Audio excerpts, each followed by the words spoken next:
Optimal health for high performers. This is the Health Upgrade Podcast with Dr. Nawaz Habib. Hello, everybody. Welcome to the Health Upgrade Podcast. This is Dr. Habib. I'm really excited about today's guest. I really want to give him the honor of introducing him really well. Today's episode is with Dr. Doug Bremner. Doug Bremner is a professor of psychiatry and radiology and director of the Emory Clinical Neuroscience Research Unit at Emory University School of Medicine in Atlanta, Georgia, and a staff psychiatrist at the Atlanta VA in Decatur, Georgia. He moved to Emory from Yale in November of 2000, where he spent the first 12 years of his career. So his research has used neuroimaging and neurobiology measures to study the neural correlates and neurobiology of post-traumatic stress disorder related to combat and childhood abuse, as well as the related area of depression. His more recent work expanding to look at the relationship between brain behavior and physical health, including studies of heart disease and the brain. Really interesting research that he's done. Dr. Bremner has co-authored over 400 peer-reviewed articles and book chapters, and written or edited 9 books, including Does Stress Damage the Brain? Understanding Trauma-Related Disorders from a Mind-Body Perspective, which was published in 2002, and You Can't Just Snap Out of It in 2014, and Post-Traumatic Stress Disorder from Neurobiology to Treatment, which came out in 2016. He's on the editorial board of several journals and has received several awards for his work. And we're really, really honored to have him here. Please welcome Dr. Doug Bremner. Thank you.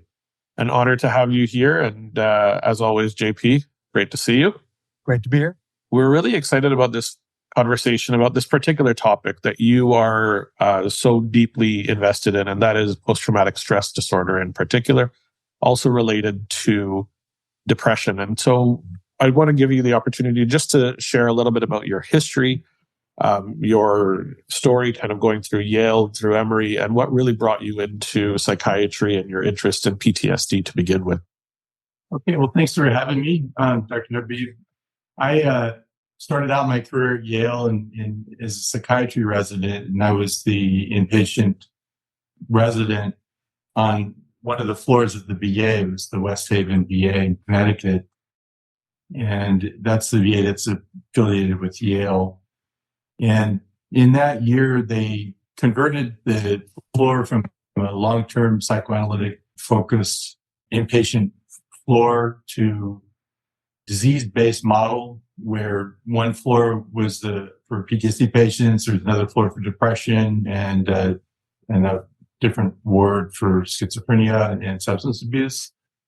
And I happened to be on the PTSD floor. And in that year, the Yale Psychiatry Department got a grant called the National Center for PTSD. It came from the VA, and the Yale West Haven side was the neurosciences division, and they had other divisions for education and for behavioral research. And so I was the resident there. I became the chief resident that first year that it started, and then I got a BA biological psychiatry fellowship, and I just saw it as a great opportunity to do research in PTSD. And it was a very interesting time because we did a study at the time and looked at what diagnoses these people were getting. And the diagnosis of PTSD was rarely used, although it had been first established in 1980. This is about 1990, and most people were getting other diagnoses. So they weren't really being properly diagnosed and, often not getting the right treatment. Absolutely. Go ahead, JP. We moved to down to Emory. Yeah, we moved down to Emory. Obviously, that interest in PTSD remained. Can you give us a little sense as to how that move took place and how the continuation of that work has sort of blossomed into a pretty remarkable career at this point? Yeah, thanks, JP. So I was doing research in PTSD. We did the first brain imaging study in PTSD was in veterans, using magnetic resonance imaging or MRI to look at volume of a brain area called the hippocampus. And at the time, there really was no neurobiology research in PTSD. There's only one small clinical trial that had been done at the West Haven VA. And so it was a novel concept that there could be changes in the brain associated with psychological trauma. Nowadays, people kind of take that for granted, but at the time it was considered more of an emotional condition, and there was some pushback to the idea that you could get changes in neurobiology, even though you looked at something like the Society for Neuroscience, there were 10,000 researchers doing research on the effects of stress on the brain in animals. But somehow people didn't seem to make the connection to link that to humans. So I was, at the time, some of the people were leaving Yale to go to the NIH, and I had been collaborating on a project to look at the effects of early life trauma on the brain using MRI with the PI who was at Emory at the time. And so I was recruited to come to Emory, and I did a second residency in nuclear medicine. And so I was able to be the director of the PET Center when I came to Emory, and I saw that as a good opportunity. And so we continued doing these studies of brain imaging and PTSD, looking at the effects of treatment, including Praxetine, which is Paxil, and Dilantin on the brain, showing increases in hippocampal volume and improvements in cognition. So I had that background in studying the effects of treatment on the brain. And then an engineer from Georgia Tech who'd been working with Defense Advanced Research Project Agency contacted me about their new program in electrics, which is how I got involved in vagal nerve stimulation research. Is that Omar Einan? Yeah, it was Omar Einan. He's an engineer from Georgia Tech. And so Omar had done a lot of work with DARPA, which is Defense Advanced Research Projects Agency. And he's, an inventor. So he'd been inventing various gadgets that, were useful for the military. And DARPA developed a new program called electrics, which would be like electrical RX meaning treatment. So they called it electrics, but it's spelled ELACTRX. And they were looking at any kind of, electrical stimulation or ultrasound stimulations that could be used to study physiology or develop new treatments. And one of the things they wanted to get into was PTSD. And I think he just looked around for someone local doing research in PTSD. And this is something new for me. So it was interesting. So we originally wrote a large grant, $10 million grant to do implantable VNS. They didn't fund that. And then one of the cardiologists I work with, Amit Shah, was looking around and saw a couple companies that, had non-invasive VNS, which would be cheaper. And so DARPA gave us a smaller amount, initial project to look at traumatized non-PTSD. And then when we achieved the goals for that, they gave us another amount to look at PTSD. And, to me, it was an interesting area. It was, exciting, something, a device that could be applied to all of psychiatry, the way I looked at it. So there, within the DARPA group, they have these meetings that they call performers. So there'd be short 5-minute presentations from different groups that had gotten funding for the electrics program. And DARPA would cut funding for in areas where they weren't meeting their goals or that they decided weren't interesting. But we were able to keep all of our funding. But there was quite a bit of debate about whether, these non-invasive devices stimulated the vagus, in the same degree as the implantable devices. But from my perspective as a clinical psychiatrist, I thought the non-invasive device was more promising because it had the capacity to be implemented in all psychiatry, whereas the implantable devices, we'd already realized that, they've been, approved by the FDA, but they had never been approved by Medicare, so they were never widely implemented. Correct. So this is a great field to dive into and to talk about, because we've spent a lot of time on our podcast talking in the mental health area and in the neurosciences area, talking about the effect on the immune cells of the brain, the microglial cells. And one of the prior guests that we had on is a microglial researcher who's done a lot of work looking at the effects of inflammation or activation of microglial cells in the hippocampus, which is an area that you've obviously spent a fair amount of time looking at. and showing that inflammation and activation of these microglial cells disrupts the ability to form new memories, disrupts the ability to recall information properly and to apply it. And so in your experiences with the vagus nerve stimulation, have you done any research looking at, or any studies looking at, the effects of the vagus nerve stimulation on these immune cells in the hippocampus or in other areas of the brain?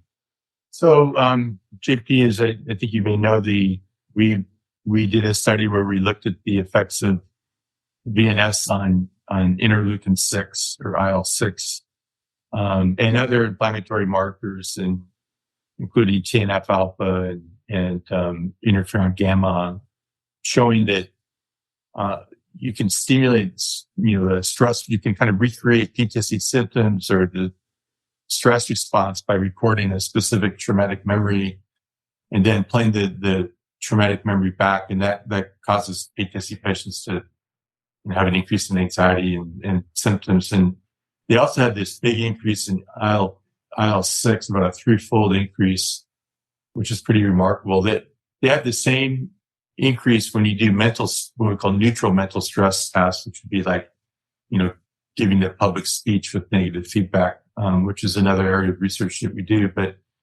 so in traumatized non-PTSD patients, they don't have this IL-6 response to traumatic memories. They don't get, have a heart rate or blood pressure increase either. But in PTSD, they have this big increase in IL-6. It occurs about 60 to 90 minutes after the stressful script. And it's blocked by VNS. And VNS also blocks the interferon gamma and TNF alpha response. So we're seeing a pretty dramatic block. The other interesting thing about the hippocampus is that, in COVID, which is, another potential application of VNS, I'm on this committee called Researching the Effects of COVID long-term to affect recovery. It's called the RECOVER study. It's a study with tens of thousands of people nationwide. And so I'm on the National Neuropsychiatric Pathobiology Committee, which meets every week. So I'm very involved in that.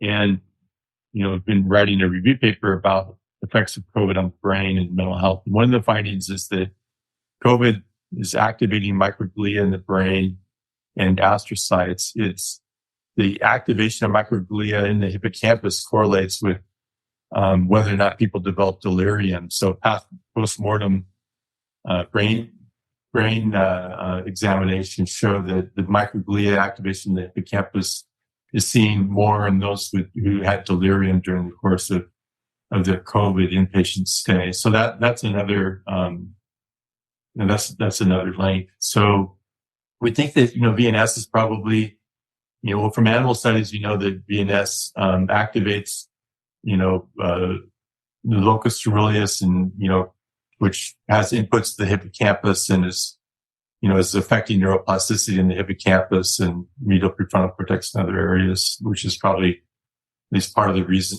the mechanism by which it's, is useful for PTSD, because we also showed that I think it was about a 21% reduction in PTSD symptoms over the sham after 3 months of twice daily treatment for PTSD. And also showed, we've been applying it to opioid withdrawal as well, showing benefit there as well. And in January 11, 2022, the FDA gave us breakthrough device approval for the gammaCore, which is one of the instruments that JP was involved in, getting off the ground. Yes, and thanks for mentioning that.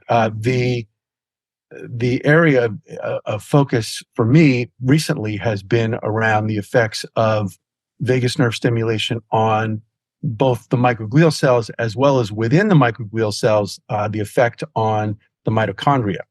And so was wondering whether or not if you or Omar have done any work looking specifically at the intracellular effects of vagus nerve stimulation, because one of the things that we've discussed on the show is that when inflammation occurs, and let me back up one step and say, for our audience, stress can occur in a variety of different ways. It can be physical stress, emotional stress, mental stress. And the nervous system responds to stress.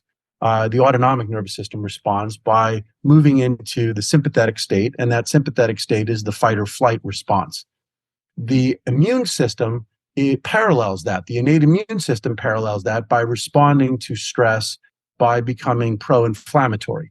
And so the two systems, the autonomic nervous system and the innate immune system, work together hand in hand. When the sympathetic is activated in the autonomic nervous system, you get an activation of inflammation or pro-inflammatory activity among innate immune cells like microglial cells in the brain. When that happens, there's a shift in the internal biochemistry of the cells, and that causes oxidative stress to start to occur in the mitochondria. And you see, as a hallmark of inflammation, a shift of cells away from oxidative phosphorylation as the source of energy to glycolysis. And so was wondering whether or not in the process of your research or in maybe some of Omar's research, because I know Omar largely works in animals, if he's seen this change in energy metabolism in mitochondria and whether or not it's possible to potentially consider some of these disorders as mitochondrial dysfunctions. And that really at the end of the day, we have to consider not just the autonomic nervous system and the immune system, but energy metabolism and mitochondrial function in the mix. Well, so we haven't done any research. I don't think Omar has either on mitochondria, although there is another, I don't remember his name, but I saw a lecture by another Georgia Tech professor who is doing work on mitochondria, as I remember. And I think that, it's it's a likely candidate. It's sort of a new area, which is, very interesting. One thing about, related to energy metabolism of mitochondria is that one of the ways that we look at, so for these studies with VNS, we're looking at brain activation using radioactive water and positron emission tomography, but you can also look at energy metabolism with something called FTG, which is fluorine-18 labeled glucose. So the main energy source in the brain is glucose. And one of the main uses of glucose in the brain is glutamate transport, in astrocytes and mitochondria, and which is probably driven by inflammation, because we showed in the pilot study that we can do mental stress tasks and there's increased brain uptake in some key areas, including the amygdala, which plays a role in fear responses, increased FTG uptake during those mental stress tasks I mentioned before, like public speaking. So, the increased glucose utilization when people are stressed is probably a lot of it is this glutamate transport. And one of the theories of why stress causes smaller hippocampal volume, which has been shown in animal studies and in humans, has been replicated many times of smaller hippocampal volume in PTSD, is excessive glutamate release in the hippocampus during stress and kind of a failure of glucose energy utilization to kind of keep the glutamate in the cell. And as I remember, it's glutamate is transported into the microglia. I mean, I could be wrong on that. But anyway, that was one of the original theories of why stress is toxic to the hippocampus. The other idea is that cortisol may have toxic effects, or that there may be decreases in neurotrophins like brain-derived neurotrophic factor. Yeah, one of the things that we looked at is the effect of TNF-alpha, which is obviously the archetypal pro-inflammatory cytokine released by microglia when they get activated, when stress activates them, has an effect on the entire glutaminergic system. It also affects things like upregulating AMP and NMDA receptors. And so as a result, the neurons, there's this hyperexcitability or even excitotoxicity that occurs as a result of inflammation, leading to an increase not only in glutamate expression, but also in the effectiveness of the glutamate in exciting the neurons. You see a downregulation of GABA GABA A receptors on neurons as well. So you're sort of even cutting the braking cables, if you will, on the car, so that the neurons are under constant assault of excitatory neurotransmitter activity, and their saving grace, if you will, of inhibition is being reduced. Have you seen excitotoxicity as are you suggesting that excitotoxicity is part of the reason why you see decreased hippocampal volumes? Is there literally neurotoxicity going on in those spaces as a result of stress? Yeah, well, one of the theories is that glutamate is excitotoxic and potentially damaging to neurons at high levels. And so one of the main theories of why hippocampal volume is reduced is glutamatergic excitotoxicity. So something that goes along with that is that, when I was at Yale, one of the discoveries was of a drug called ketamine, which is a NMDA receptor antagonist. So it's acting on the glutamate system. And I noticed at the time they were studying ketamine as a model for schizophrenia, but I walked through they called it pharmacological challenge rooms. This is in the days before brain imaging. I was walking through and I noticed that these healthy subjects that were getting ketamine had symptoms that were more like what we call dissociation than psychosis. So they were saying that they're, look at themselves from the ceiling or feeling out of their body. And a lot of ketamine has also been used as a recreational drug. So people call it special K, and they talk about going up into the clouds and meeting other special K users.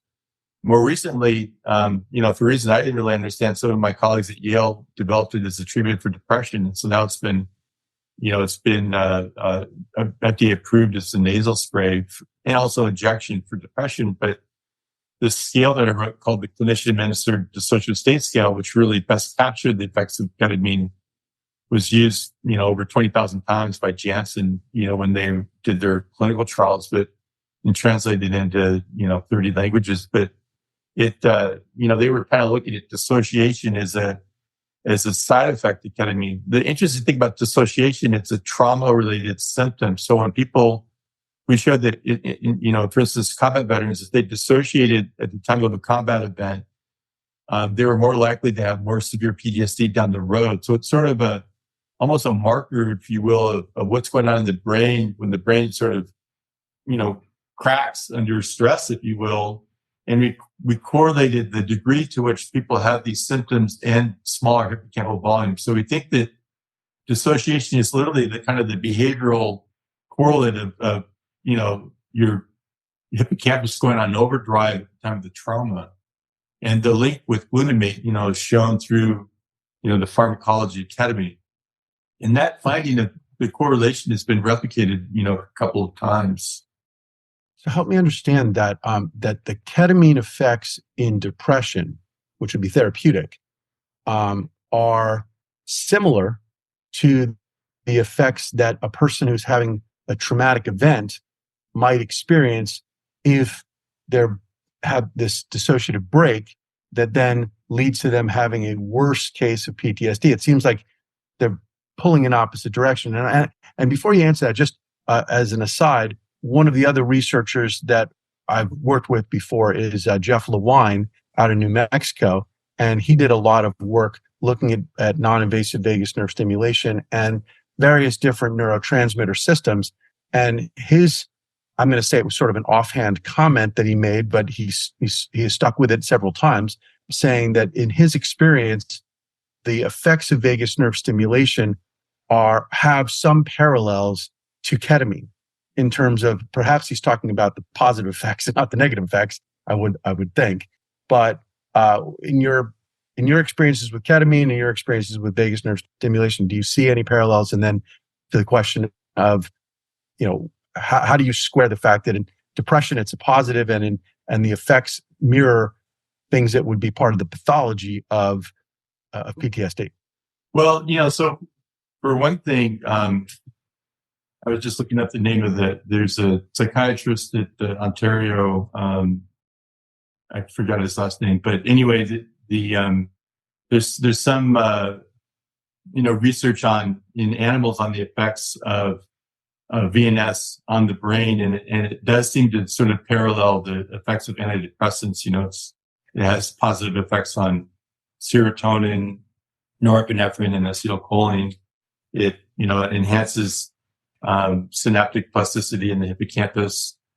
We know not only that the hippocampus is smaller in PTSD, also smaller in depression, but that any treatment for depression that works for depression enhances nerve growth in the hippocampus. So the hippocampus is unique in the brain in being able to grow new neurons in adulthood.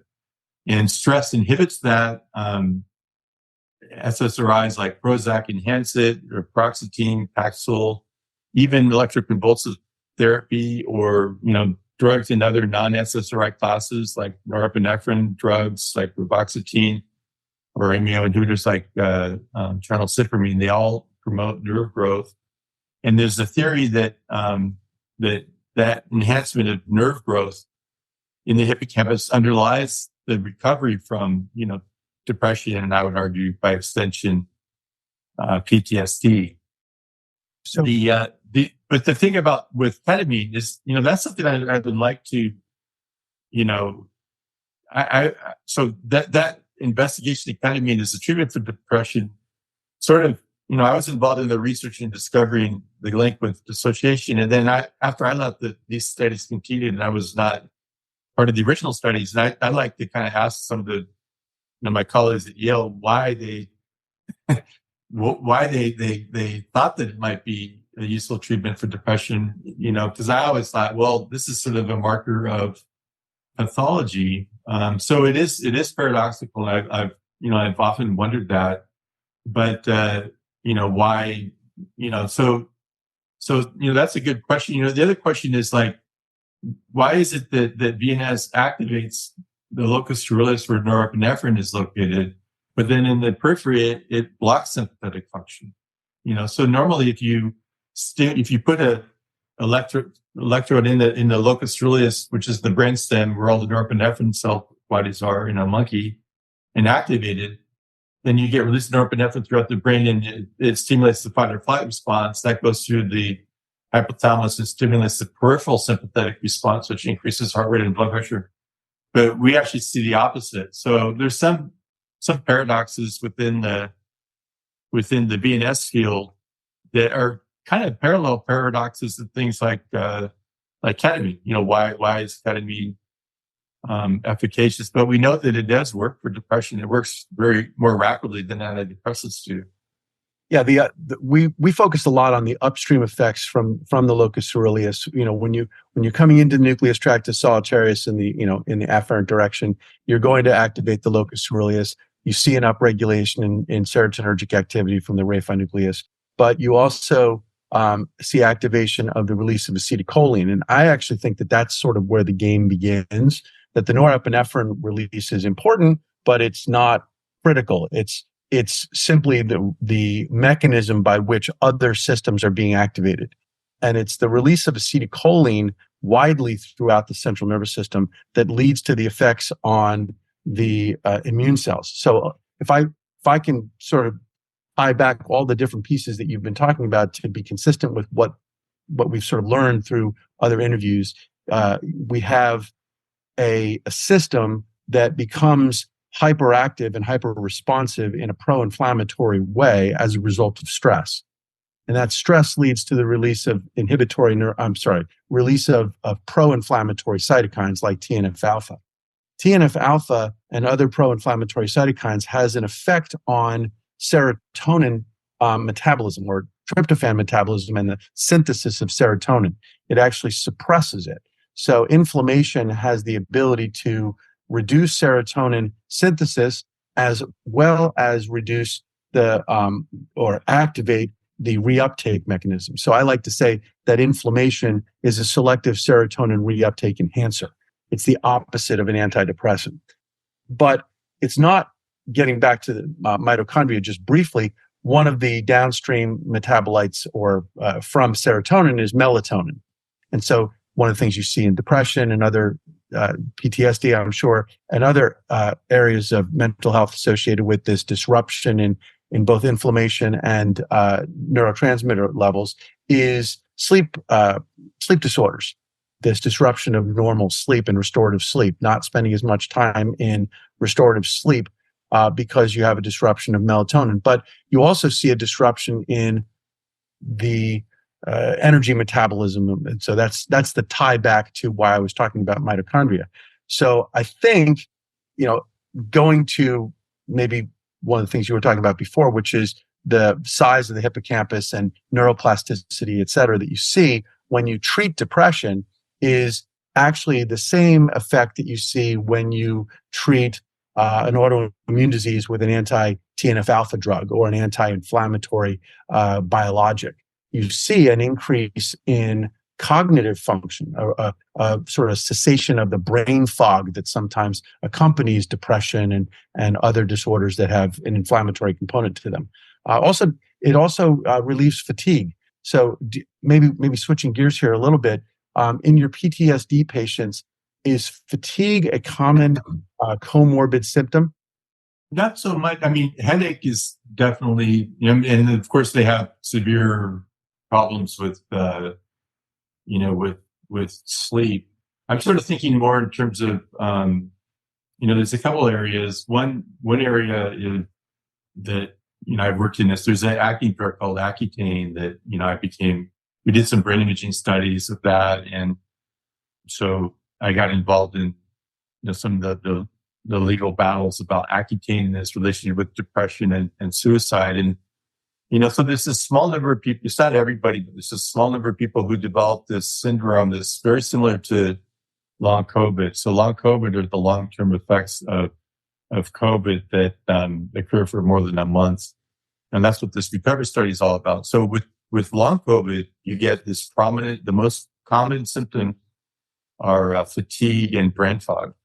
And that occurs in about half of people. And the fatigue is extreme so that people cannot stay on task. They can't, work. They can't, do a mental exertion for extended period of times. And that's very similar to this sort of post-Accutane syndrome, which, the Accutane is an isomer of the active form of vitamin A, which is retinoic acid.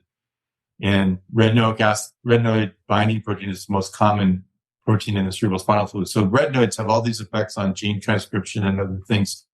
They're in the same family of other compounds like steroids that are also associated with psychiatric side effects. So and bodybuilding hormones, et cetera. So that syndrome with brain fog and fatigue, is similar to the syndrome with long COVID of brain fog and fatigue, which is seems to be sort of a post long-term chronic inflammatory reaction. These, with the activation of the microglia and astrocytes, possible deposition of these spike proteins, in the meninges, the linings of the brain.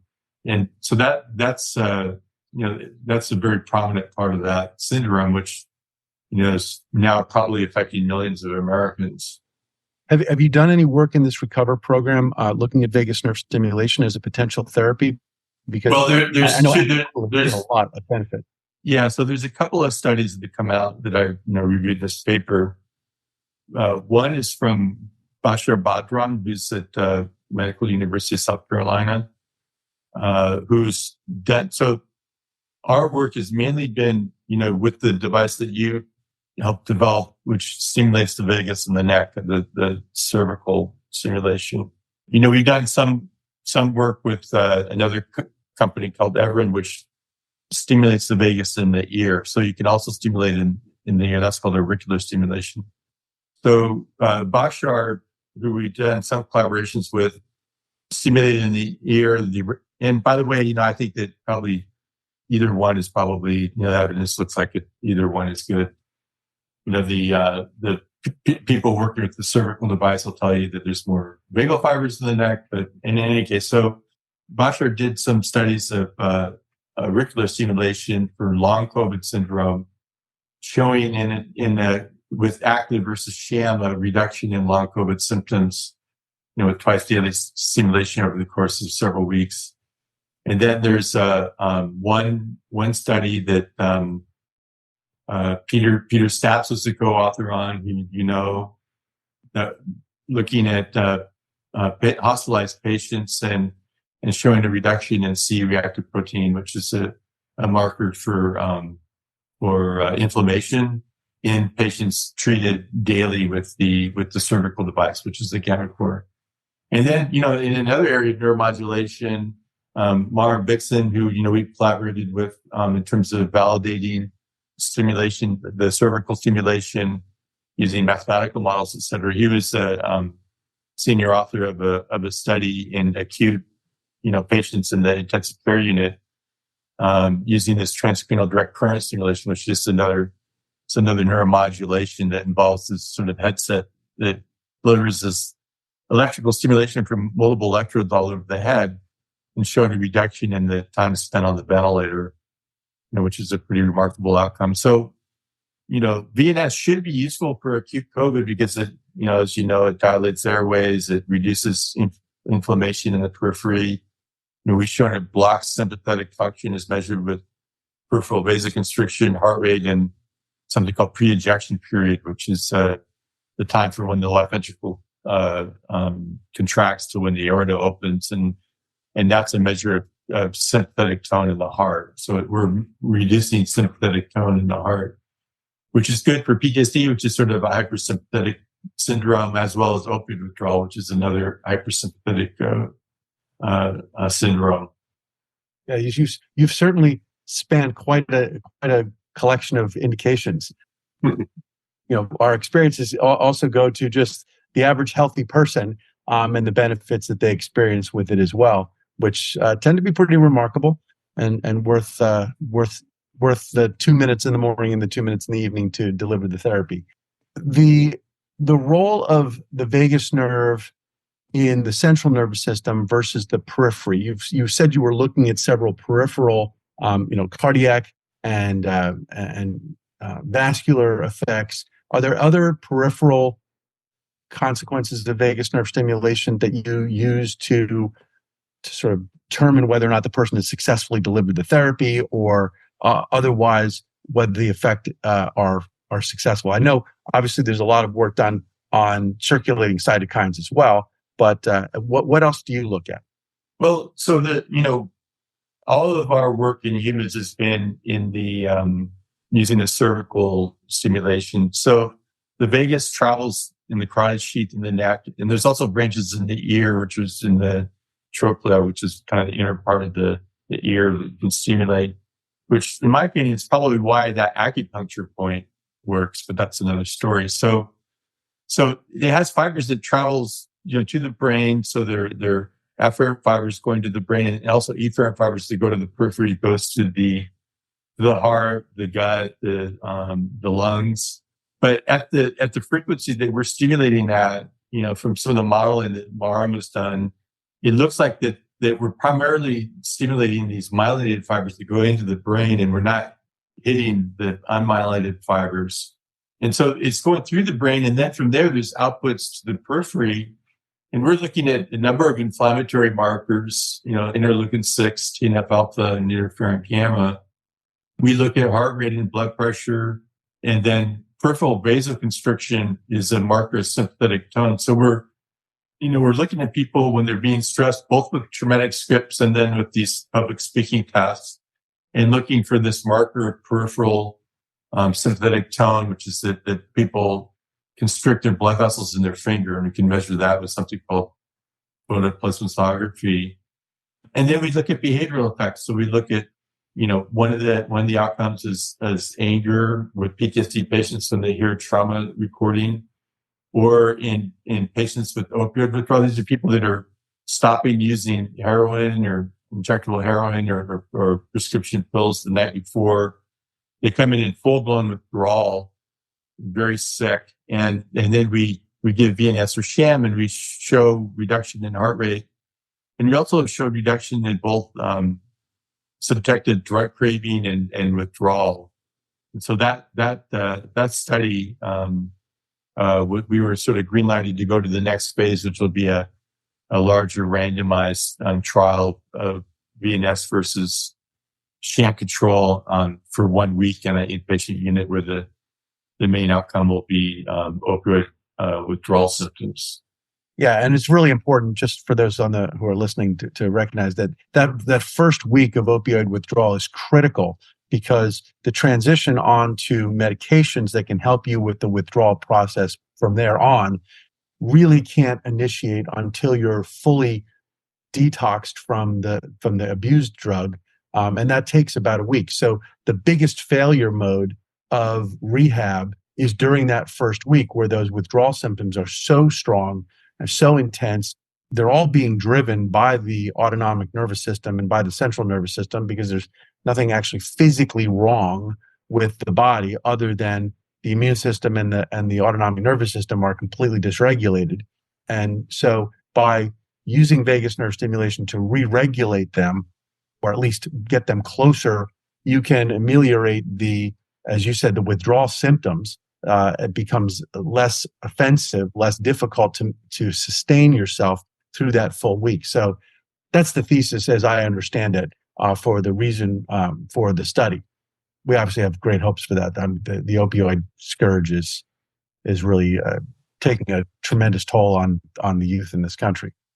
What other areas do you think vagus nerve stimulation has potential that you're not personally involved in, but you are keeping your eye on? There's obviously work in degenerative disorders, Parkinson's and Alzheimer's. There's work in stroke. There's work in some work that I'm spearheading as a result of another call that we did, another podcast in autism and schizophrenia. But what areas are you keeping your eyes on? Well, so another new area is we got funding from the VA to look at mild traumatic brain injury, which in this study it's MTBI and PTSD comorbid. So for MTBI, the VA's definition, it's a very lenient criteria. If you were exposed to any blast where you had momentary stunning, or if you hit your head and were momentarily confused, and you get the diagnosis MTBI. So based on that loose criteria, about 40% of people coming out of Iraq have comorbid PTSD, MTBI. And so we decided to focus on that. And then in another VA-funded study, we're looking at PTSD alone without MTBI.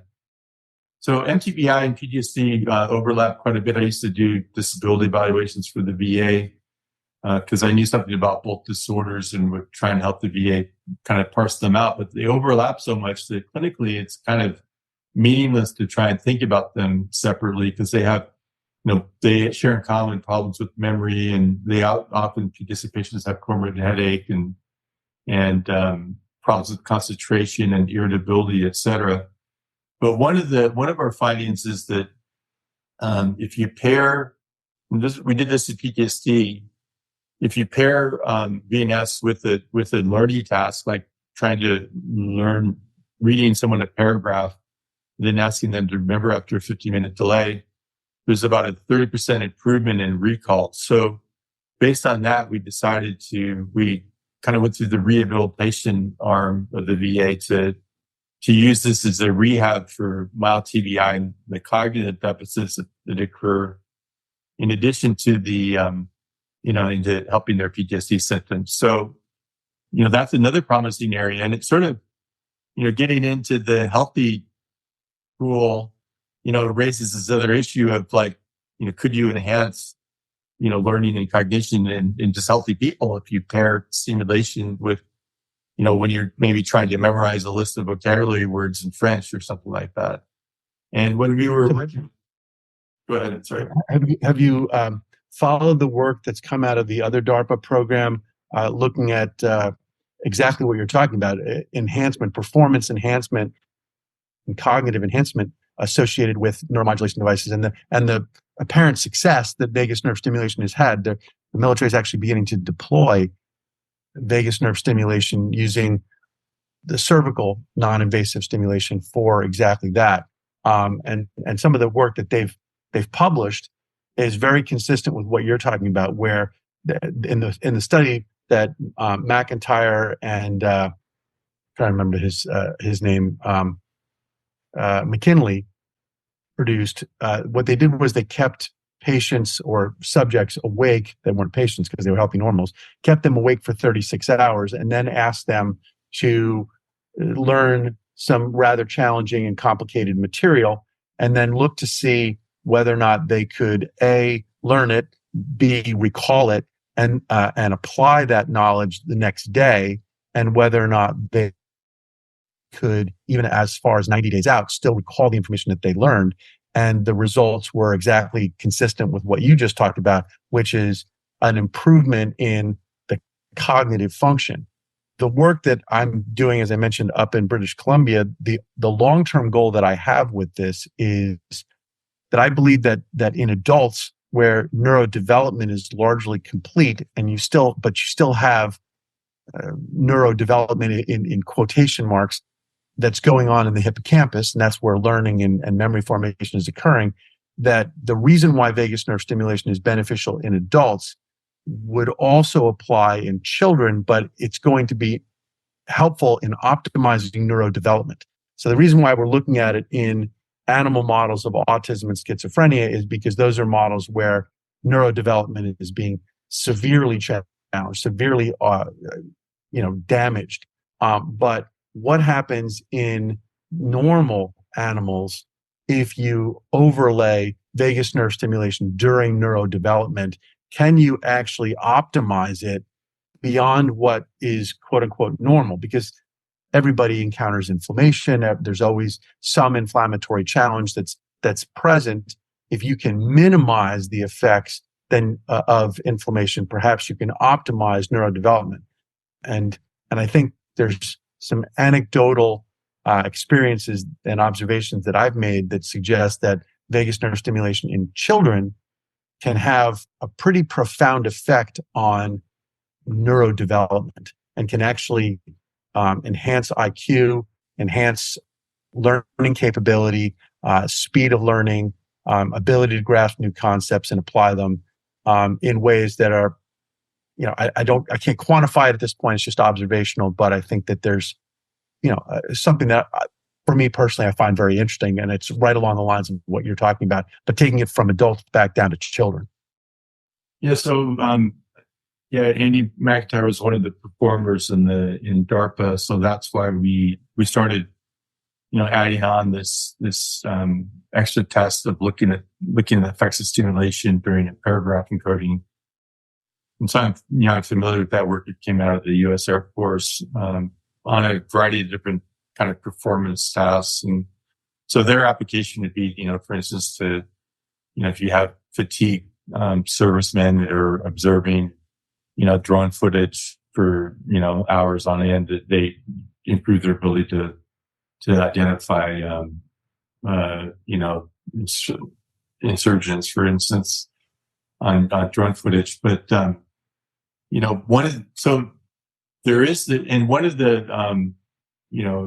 we did have a venture capitalist actually that came to one of the DARPA meetings, because DARPA is not only interested in developing kind of cutting edge technology that can be applied to the military, but they want to, they have this other mission, which is to translate into actual practice. And as is with NIDA, their mission is to translate VNS into clinical practice for patients with opioid disorders, which, you're exactly right when you mentioned about the opioid withdrawal. And in fact, as they're going through withdrawal, their receptors are sort of resetting so that if they do relapse and take drugs again, the risk of dying from overdose is enhanced. So that's like the most dangerous part of the course. But, one of the interesting things about application so we had this venture capitalist come who said, well, we have the field of artificial intelligence. And in fact, we have an AI that's making a transcript of this podcast as we speak called Autopilot, which I'll give you guys later. But so we have the field of artificial intelligence, but there's this other field of enhancement of human function. So I think VNS is an example of that. If you look at our findings of enhancing the ability to learn new material, that could potentially be applied to human normal, non-PTSD, normal individuals. And part of the DARPA program, they they gave a grant to Arizona State to do this ethics institute. And so we had a conference about the ethics of electrical treatments. And I talked about, what are the ethics of, that maybe some people may have access to this technology that can enhance new learning and potentially IQ in children, and some people can afford it and others cannot. So that was something that was sort of raised as a possible issue. But it is interesting. I don't know that anyone outside of the military has actually studied, healthy human subjects and the ability to enhance new learning and memory, but it'd be something that'd be very interesting. Well, I have there's a group of researchers up in New York that are working on autism, and so they're studying the effects of vagus nerve stimulation, non-invasive vagus nerve stimulation, on the ability of autistic patients to learn, because obviously learning is generally, not always, but generally affected by autism. And so the question is whether or not they can see cognitive benefits in autistic patients. As I mentioned before, there are studies looking at the cognitive benefits of vagus nerve stimulation in patients, for example, with epilepsy, and using implanted devices for treating their seizure disorder, demonstrating improvement in verbal and spatial relations and other typically cognitive tasks, and increasing vocabulary, et cetera. So there's some reason to believe, even from prior work that was done with implanted devices in patients who had other conditions, whether they be depression or epilepsy, that vagus nerve stimulation can have this effect. I am very interested in that, the ability of vagus nerve stimulation to potentially optimize neurodevelopment, and I completely agree that there is an ethical concern, which is why I would say the solution isn't not to do it. The solution is to make it available to everybody. Find a way to make, and we already know that there are ways to activate the parasympathetic through exercise, meditation, good diet, good sleep habits, positive social environment, and things like that are already correlated with positive intellectual outcomes. We know that people who have bad diets or live in stressful circumstances and grow up in them don't end up having the same cognitive abilities as people who have what, it's typically nowadays called a more privileged upbringing. But maybe we can overcome that. Maybe we can help overcome those disparities that are just inherent in society with a technology that says, hey, if you are going to be growing up in an environment that is more stressful, where you aren't necessarily going to have the same opportunities for sort of natural anti-inflammatory, pro-parasympathetic existence, we can augment that for you. And as a result, you won't end up with a neurodevelopment that is less optimal. You can have that same optimal neurodevelopment. So, if I had the opportunity, and I don't, but if I ever have the opportunity to speak on that behalf, I would say this is a great rebalancer. This is a great opportunity to really live up to that equality that we all want by giving everybody the same opportunity to have a neurodevelopment that's positive and optimized. Yeah, I agree. I mean, that's, in my opinion, one of the major,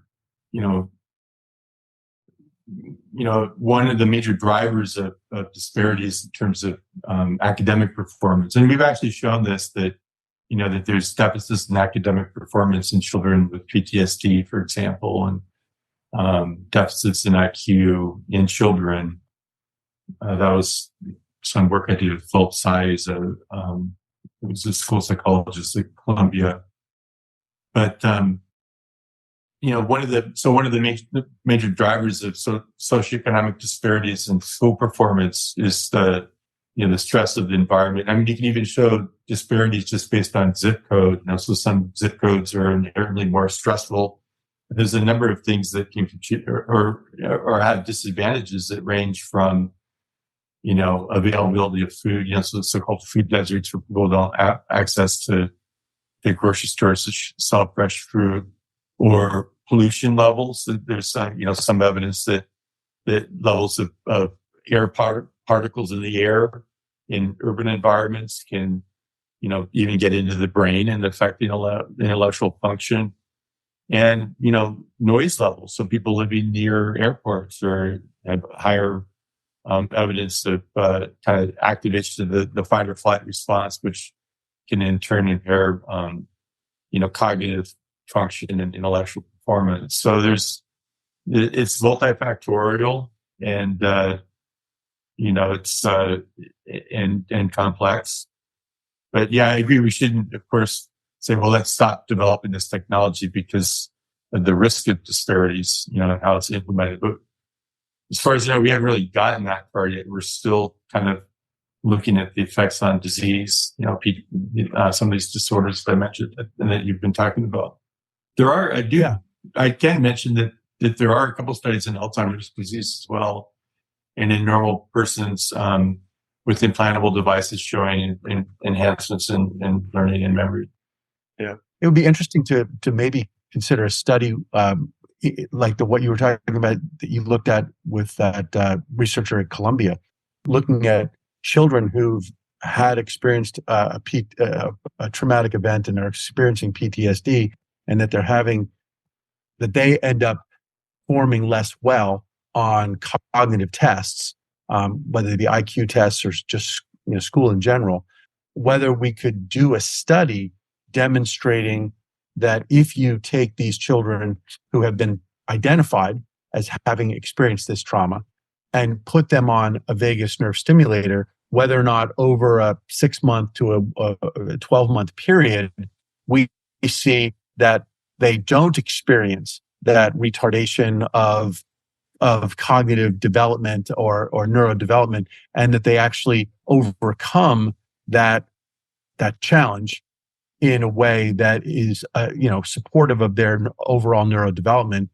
I'd hate to be the one randomizing somebody to a sham in that, or into a matched control setting. But I think it would be just incredible to show that you can reverse that damage and allow that person to go back to a more normal, optimized, or optimal neurodevelopment, and test it. I mean, would that be something that you think your former collaborator might be interested in doing? Well, he's actually retired now, but I'm sure he would if he were still doing these studies. A lot of the studies were done in the data was collected. Not all of it, but some of it was collected in Lebanon during the Civil War. So they had a lot of cases there. But that would be a good study to do. I'm not a child psychiatrist myself, but I think that it would be, that would be a great study for someone in child psychiatry to perform. And they do have measurements of academic performance, and you can look at those changes over time. And in terms of the ethics of it, what we usually do is we'll do a 3-month randomization to sham or active, and then we give the device. And we've been getting like the electrical company to give devices to people to use on open label after the randomized study. Or the other thing is that there's studies in animals too showing that if you enrich environment, increases hippocampal neurogenesis, and more deprived environment is associated with the opposite. And so we have evidence that just the richness of childhood, access to, in the animal models, access to toys and even a wheel that they can run on, diversity of environment enhances hippocampal neurogenesis, and by implication enhances cognitive development. And it was even shown that just running alone, so it's been shown in marathon runners that they have increases in hippocampal volume as they train. So just running alone, and not weightlifting exercise, but aerobic exercise. Yes, that deep enhances hippocampal neurogenesis. And there's studies showing that aerobic exercise is just as good as Prozac for the treatment of depression. Right. We get that deep breathing, the stretch receptors in the lungs being activated, that pro parasympathetic activation through the afferent channels. Yeah, I The efficient breathing with a lot. patterns and the use of oxygen effectively and CO2 tolerance increasing with aerobic activity. It's a great parallel there for sure. It would be interesting to see, and I don't know if Omar is doing any research like this, but in animals, as you said, if you have animals that are given an enriched environment, they have larger cognitive capacity. Their neurodevelopment is stronger, and that if you deprive them of that, then the opposite occurs. They have sort of and I'll misuse the term atrophy. They'll have an atrophy of that neurodevelopmental capacity. Whether or not you could prevent some of that by, even though you've given them a very limited environmental trigger, whether or not you could restore some of that with vagus nerve stimulation. By activating the vagus nerve, could you provide them with that same capacity? They won't necessarily have learned, but they'll still have that same capacity. That makes sense? Yeah, absolutely. I think that would be a great study to do. Well, maybe offline we'll have an opportunity to talk about some things that we could follow up on. I'd love to find some of your colleagues that are still in the field doing work, especially child psychologists or psychiatrists who would be interested in looking at the effects of vagus nerve stimulation on cognitive and optimal neurodevelopment. To me, if the only thing that the therapy ever truly did was improve the neurodevelopment of children, that alone would be a legacy that I would be very happy to be a part of. That, to me, making the world a happier, healthier, smarter place is sort of the goal everybody should have. But if we could do that, that would be pretty phenomenal. I could give you the contact information. I know one child psychiatrist, Glenn Sachs. He's in New York, who does PTSD research, and mainly with children on burn units is a lot of the work that he's done. And I can maybe think of some others that might be good to connect with on that. I haven't seen any research in children in any of the people in the VNS field. The VNS field is not, it's still limited in size. Right. Well, some of the work that we're looking at, as I said, is also in autism and schizophrenia, and the role of maternal immune activation in disrupting normal microglial function. The microglia are so important in neurodevelopment. They're involved in neurogenesis. They're involved in synaptogenesis. They're the principal pruners of the network. They're the ones that are involved all the way through gestation and early childhood development. And then as adults, they're still doing all those same functions in the hippocampus, to help learn and help. That's why when they're disrupted, you have difficulty learning, you have difficulty remembering things, you have difficulty recalling and applying newly learned or newly exposed information. It would be really interesting, and we're doing the work right now to show that vagus nerve stimulation can prevent that neurodevelopmental damage. Question is the other side of it also there, and that can you show that neurodevelopmental optimization can occur if you also layer vagus nerve stimulation on? So whether it be child psychologists or animal work, et cetera, I'm just very interested in seeing that, because I think it's the natural, I won't say end game, but it's a natural follow on to a lot of the work that you were doing are doing in PTSD and in traumatic brain injury, concussion. Anecdotally, we've seen and observed lots of positive responses in patients with concussions, with really very, very brief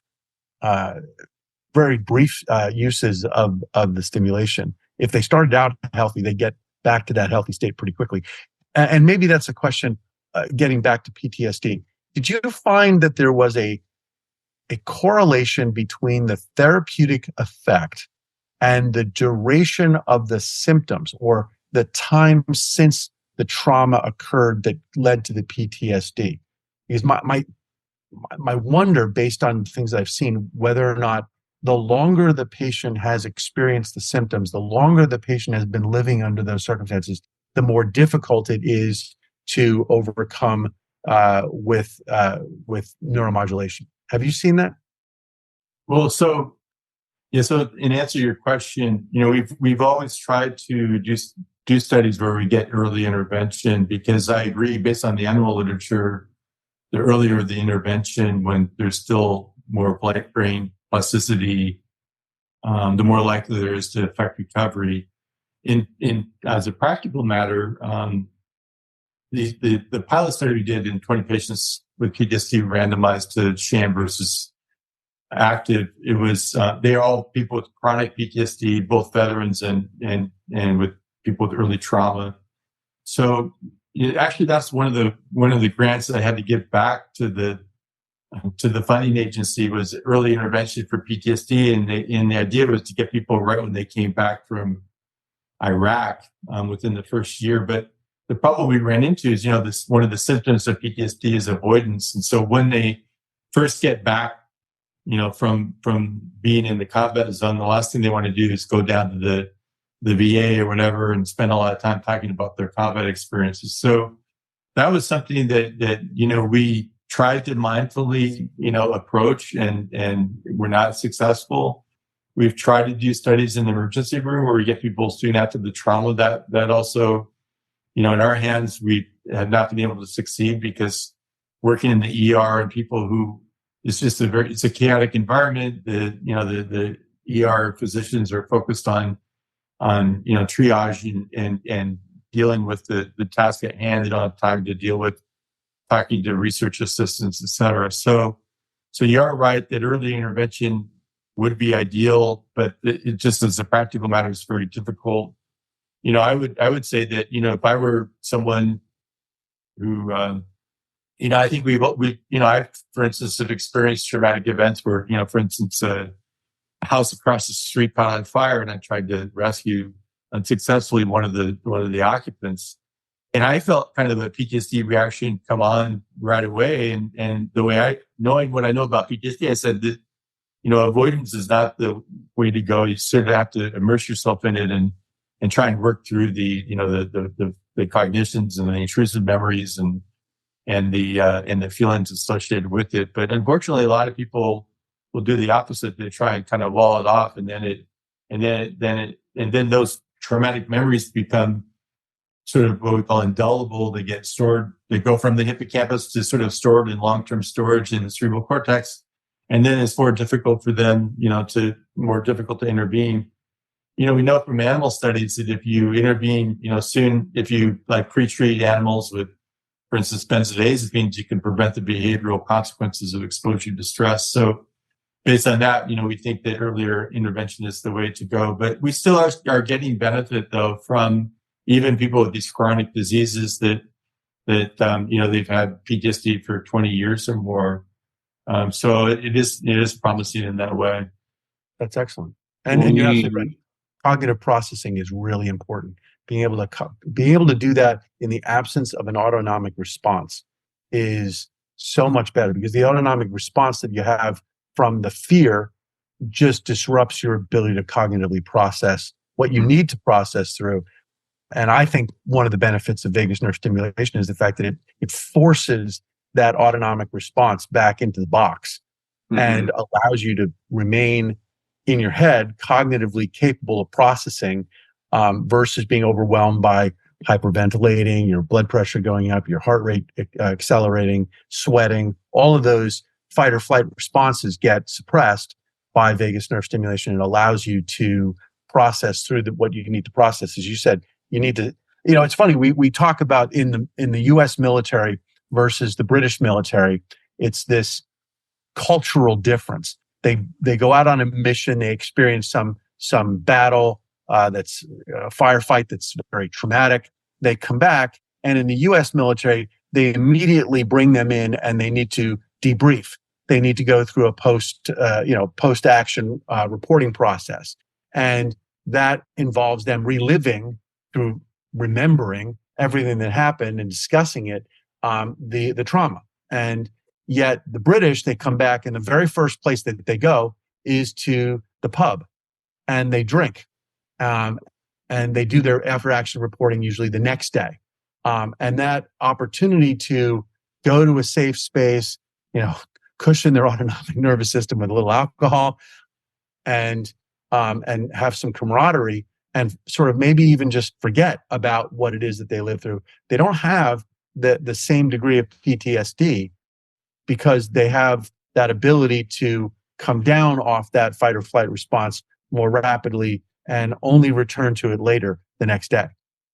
Yeah, and there's even some studies, I think, in the aftermath of 9/11, there's this debriefing therapies were actually making people worse. And one of the ideas was that, it makes sense, like if you have a traumatic event, let's send in a bunch of counselors right away to talk to people to help them deal with it. But what they found is that they were doing these debriefing sessions in groups. And probably what was happening is that maybe there was an explosion in the building and I was on the other side of the building. And then you put me together with the people that were directly exposed. And it traumatizes me more because I realized, wow, I could have really been injured in this thing. And they found that, probably just leaving people alone, it was better. This is one of the more common things that happens with firefighters and first responders across the board. It's a group that we've started to work with as well.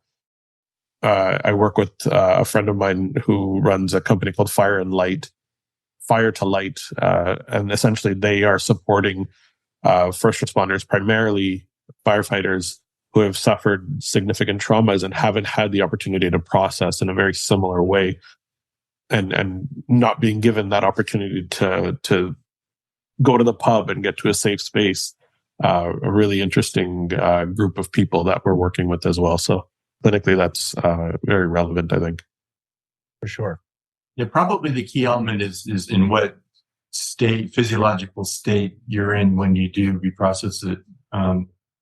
That's probably the key element. And as you said, if you're reprocessing it in a fight or flight response, with your sympathetic system activated and your inflammatory system activated and, whatever that is doing, to neurons in the brain that are involved in memory, is probably the key. But, reprocessing in a more, safe, subdued space is probably the key element, I think. Yeah, that goes directly to the polyvagal theory. And allow this idea where being in a safe space allows parasympathetic activity to turn on, vagus nerve to become activated, and allows for us not to be in this fight or flight where we're imprinting potentially on the cerebral cortex as to what actually, if there was an emotional meaning or an emotional driver in that incident that was occurring. So that goes really well to that polyvagal theory. Sure. What are the next steps for you? We know you've been very prolific in your publishing of data and doing of studies. You mentioned the opioid study. What are the next things we should be looking coming out of your lab and your research group? Yeah, so we had this UH3 phase of the opioid study where we're going to, that's designed to go to the FDA and get an indication for opioid withdrawal. And we're also looking at dopamine function in the brain using positron emission tomography in that study. So we're looking at the ability of VNS to hopefully enhance dopamine, release in these patients with opioid use disorder who get this sort of chronic downregulation of dopamine with extended use of opioids. And then, also, we'll be following up on the effects of VNS on cognition and ability to rehab and mild TBI patients, people with history of concussions, and look at the ability to enhance new learning and memory, as well as, the effects on the inflammatory systems in the brain. So I think that'll be keeping us busy over the next few years. We did apply for breakthrough device indication for opioid withdrawal. That the FDA approved that for PTSD, but not for opioid withdrawal. Probably because they'd already had approved this bridge device, but the bridge device, as I understand it, requires like a needle to be put in the ear. So I think that's something that people may not find as convenient. It certainly has not been widely implemented. So yeah, I think it's a percutaneous device that requires injections or some sort of needling through the skin of the ear, and then it has to stay there for a week. So I'm not saying it doesn't work, because I think if it's the same mechanism, it probably should. But I think it might be a little easier to do something that's truly non-invasive.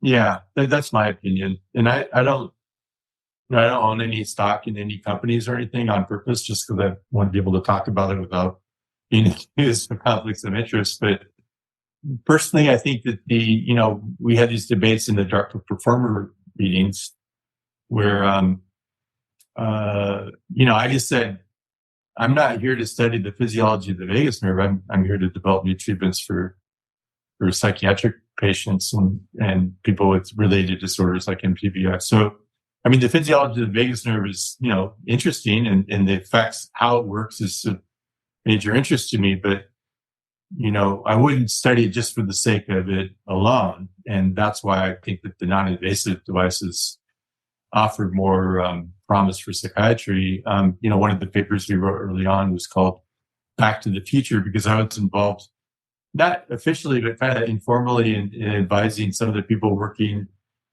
with this company that developed the invasive device, the Cyberonics. And in fact, the advisory board of Cyberonics was pretty much everybody that I'd worked with at Yale and at Emory. So there was a little club there that, that kind of guided, that company, which did get approval from the FDA for both treatment-resistant depression and epilepsy. But, the key there was the lack of Medicare, which caused all the other insurance companies to fall suit and not reimburse for it. So here you were left with, some of my psychiatry colleagues had these clinics of people with implanted devices that we were treating for free because they couldn't even get paid for the follow-up visits. So, so that's why I think maybe this is more promising.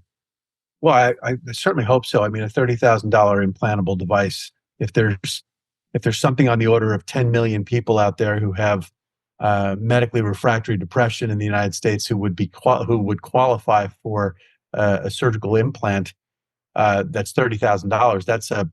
That's hundreds and hundreds of billions of dollars that would need to be spent to treat those patients. I could see why a government agency like Medicare might trip on that, and why insurance companies might be a little risk averse when it comes to that.